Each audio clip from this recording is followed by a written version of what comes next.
We have opened our QGIS. Let's add a base map.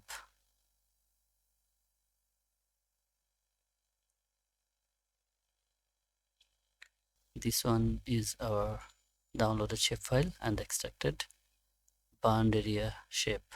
Let's bring it to a project. Go to layers and zoom to layer.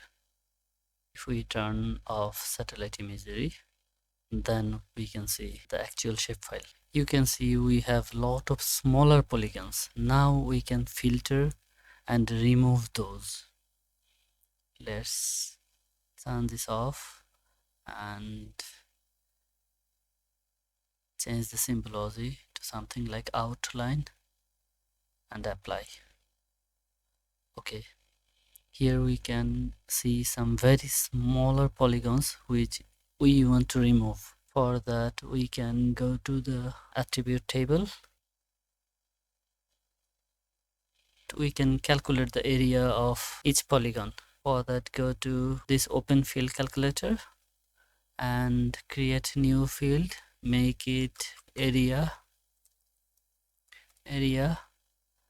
and then make it decimal number. Precision is 3, and here we need to write $area to calculate the area and apply. Okay, now close. Now we have one area column. Let's go to this select feature using an expression and fields and values.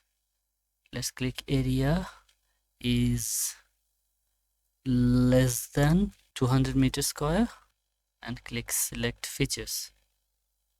You can see we have selected 111 features, and those smaller features are selected.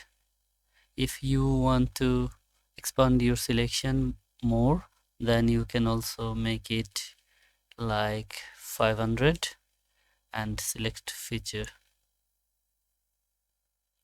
Now we have more selections, that is 180. Let's close this, and since this is in edit mode, we can just click delete selected